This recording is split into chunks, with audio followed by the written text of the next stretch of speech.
Once again, Eric Scott is now lifting off, ladies and gentlemen. There he is, hovering in the sky.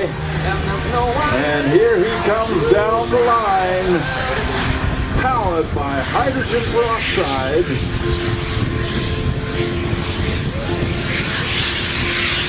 There's Ken saying, that'll do it. And a perfect touchdown. And you can put your hands together for that. So let's see here. Oh, I know what he's trying to do. Uh-oh. I don't know if he's going to be able to do this. He's attempting to land on top of that truck. Now, he's going to try it, I know, but in this wind, he's got a crosswind like you can't believe out there.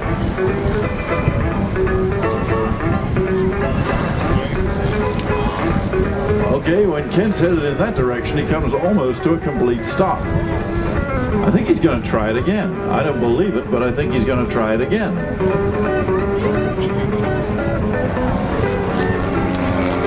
The Jelly Belly airplane actually is an Interstate Cadet, first flown on November 3rd, 1941. In fact, the Interstate was one of the first aircraft fired on during the attack on Pearl Harbor on December 7th, 1941. Okay, he's chasing that truck now. He's going, hey, where are you going with my runway? This is actually an adaptation of a technique that was taking place in Little Rock, Arkansas during the early 1990s. They used the feeder airline concept, picking up passengers from around rural Arkansas using the Jelly Belly Express.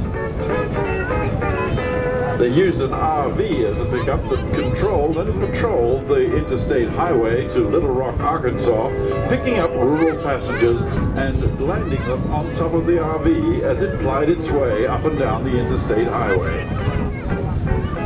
They fed the passengers using a cow catcher on the front where they would actually secure roadkill and then barbecue it. Raccoon, very popular amongst the rural guests. Now, he's trying his best out there. I don't know whether he's going to be able to do it. He can get it somewhat stable. He's going to try. Yep, he is going to try.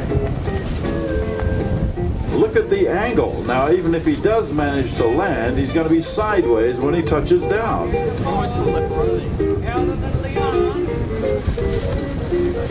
He's trying it. He's coming up on it sideways. Now, this is unbelievable. In this crosswind, he got one wheel down there for a moment. Going there. He's got two wheels down. He's got two wheels down. Nope. He almost had it there. He tried to get the tail down, but the airplane flew right off again. I got to tell you, you got to give him an E.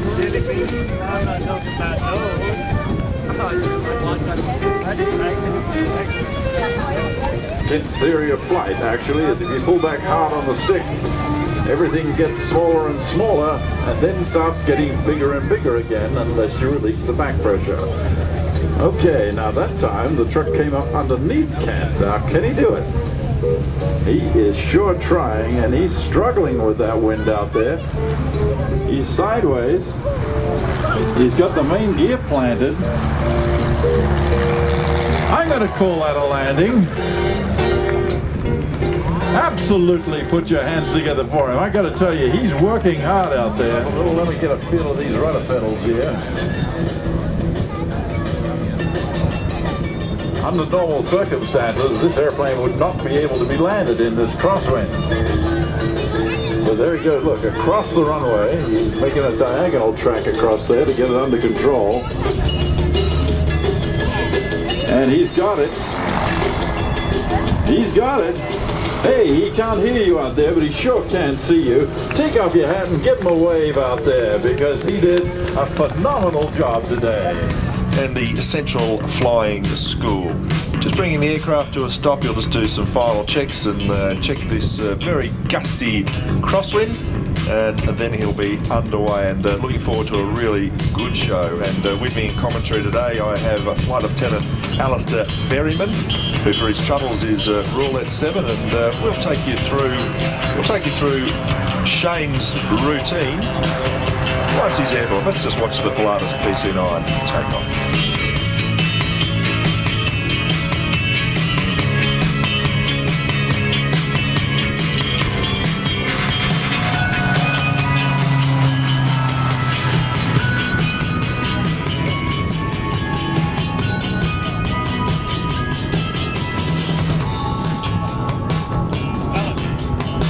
Sight there, you can see the drift that he has on and the crosswind that Shane's dealing with, and of course the aircraft painted in the famous red and white colours of the RAAF Roulettes, the formation aerobatic team whose home is East Sale at Central Flying School.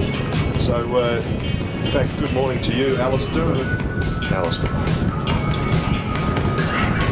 Shane will now pitch left, shortly pulling up at 4G for a vertical roll. At the top of the vertical roll, he'll wait for about 80 knots before feeding in some rudder and performing a stall turn.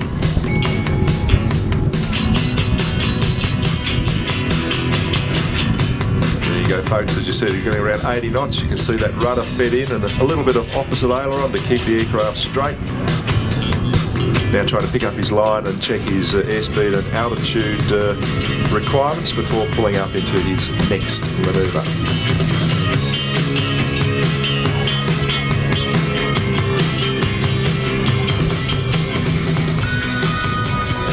See from the right-hand exhaust stack there is smoke billowing from the right-hand exhaust stack. That's created by spraying a mixture of mineral oil and diesel into the hot exhaust gases where it's vaporised, and that assists in enhancing the visuals of the display, and also when performing formation aerobatics it assists the pilots in identifying each other.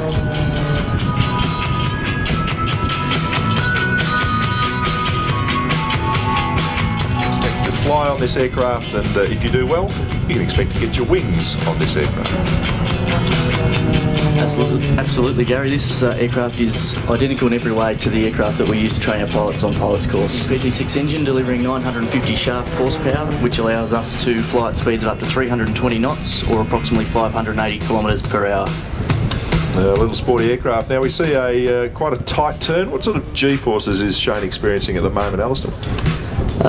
Basically, he's aiming for around 4G to keep the turn nice and tight, which equates to his body feeling almost 400 kilograms in the aircraft. And 4G, is that up near the limits of this aircraft?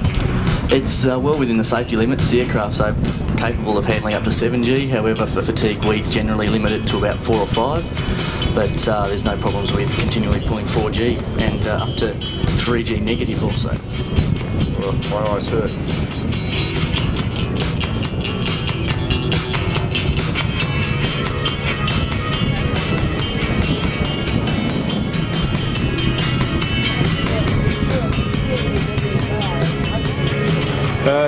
20-year veteran, I think, probably some 2,000 or 3,000 hours in this aircraft, Alistair, and a couple of tours with the Roulettes. Absolutely, there's some photos of a very young Shane Rowe in 1989 performing with the Roulettes back then.